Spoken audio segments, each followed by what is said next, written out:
Pemirsa, sebelum kita melanjutkan dialog, kita simak bersama grafik berikut ini terlebih dahulu.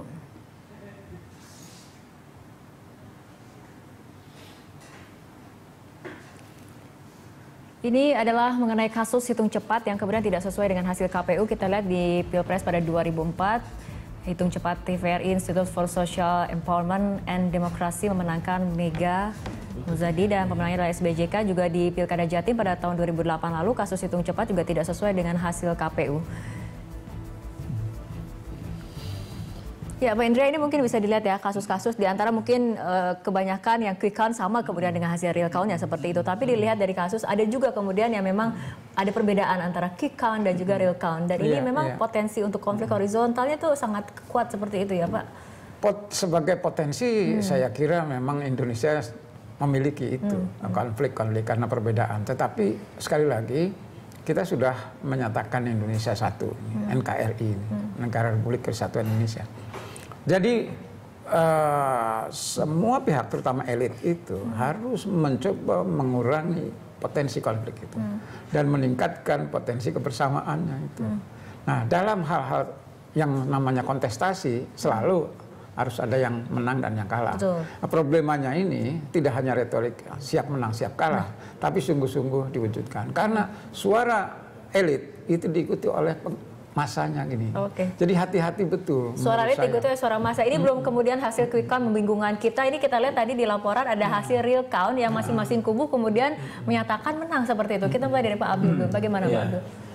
Kalau itu tidak bisa dihindari. Dalam kondisi seperti ini pasti masing-masing mengeluarkan data masing-masing. Iya, tetapi yang ingin saya katakan adalah tadi bahwa segera ada langkah-langkah melakukan audit terhadap seluruh lembaga survei yang terlibat kemarin itu dari jam 1 sampai jam 6 sore itu diaudit secara independen oleh badan apapun, apakah ditunjuk oleh presiden atau KPU atau mungkin organisasi mereka, tetapi itu punya ukuran yang jelas dan orang-orang yang melakukan audit itu tak dapat dipercaya lalu disampaikan ke publik.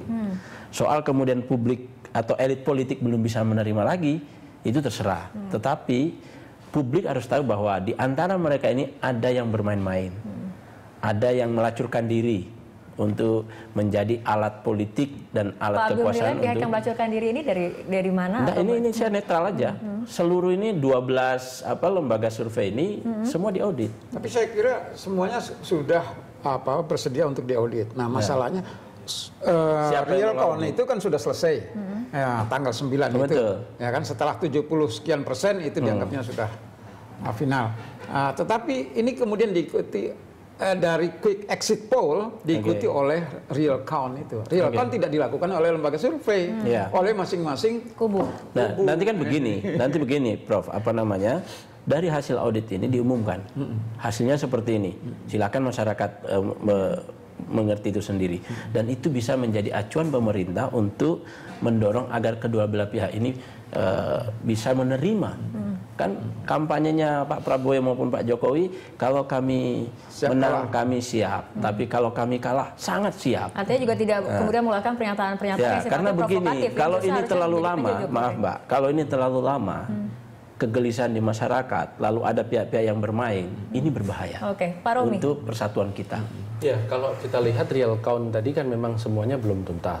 Ada yang masih 45%, ada yang sudah 56%, ada yang 60% dari kita begitu. Dan apapun itu, real count ini kan sebagai sebuah panduan. Adalah sah-sah saja. Panduan seharusnya ke arah yang bisa memberikan panduan, kalau ini real count dan dilakukan secara komprehensif, ujungnya pasti ketemu pada satu titik yang sama. Tinggal nanti yang menjadikan sah untuk dijadikan sebagai basis perhitungan adalah yang dilakukan oleh KPU dan seluruh perangkat sampai tingkat PPS hari ini yang sudah selesai di beberapa tempat.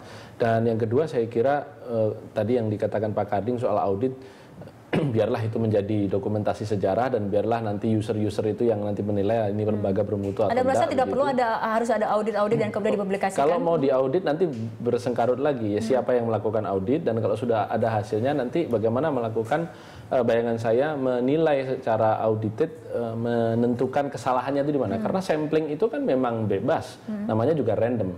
gitu. Sehingga kalau kemudian sejak awal sudah diketahui berdasarkan pra pemilu survei itu sudah diketahui di sini basisnya Prabowo atau di sini basisnya Jokowi, jika kemudian itu yang diambil, bagaimana cara dia menilai untuk melakukan sebagai sebuah kesalahan begitu? Kalau metode ilmiah itu ada ukurannya, ya samplingnya, cara bersamplingnya, materi samplingnya, jumlah yang disampling itu ada, sehingga sangat mungkin dipertanggungjawabkan secara ilmiah. Dan itu boleh. Makanya saya bilang sekaligus pendidikan untuk rakyat ya, disampaikan ke publik. Ini loh lembaga yang tidak mutu yang besok jangan Anda pakai lagi, jangan Anda percaya lagi. Bahkan kalau perlu dibawa ke pidana. Karena apa? Karena mereka menggelisahkan rakyat. Mereka dengan sengaja melakukan persekongkolan politik ya, dengan calon-calon atau tim sukses tertentu di Pilpres ini untuk membohongi rakyat. Tapi menurut saya tadi disebutkan boleh. Ya lembaga survei Indonesia di Pilkada Jawa Timur itu masih dipakai juga sekarang kan, gitu loh. Akhirnya kan begitu. Kalau kita berbicara tadi kan jelas. Ya, tapi ini hasilnya dia quick count-nya Hovifah menang, ternyata Pak Karwo yang menang begitu. Jadi toh sekarang masih dipakai, dia masih eksis di Indonesia begitu. Sehingga pada akhirnya memang kredibilitas itu ditentukan oleh jam terbang, ditentukan oleh pengguna, karena disitulah kemudian mereka yang akan menilai secara langsung dengan apakah itu akan dipakai atau tidak. Justru yang lebih penting sebenarnya adalah etika untuk kemarin sebenarnya sudah dilakukan di dalam undang-undang pemilu itu untuk tidak mengumumkan sebelum seluruh pemungutan pemungutan suara selesai, ternyata sudah diumumkan. Pak Indri ya? Iya, jadi kebetulan saya adalah orang yang sekarang sedang menyusun kode etik di bidang penelitian, pengelolaan jurnal dan segala macam. Karena memang belakangan orang baru menyadari ada hal-hal yang perlu diatur di situ. Demikian ini fenomena baru. Lembaga penelitian sudah ada jauh sebelum ada quick count itu. Ini fenomena baru. Saya dengar dari Persepi kalau nggak salah, perhimpunan surveyor politik Indonesia itu, mereka memiliki apa yang disebut komisi etika itu. Nah, dia yang berhak untuk menilai ini, tapi secara etis, ya kan, etis. Jadi etis bukan soal pidananya, tapi etis.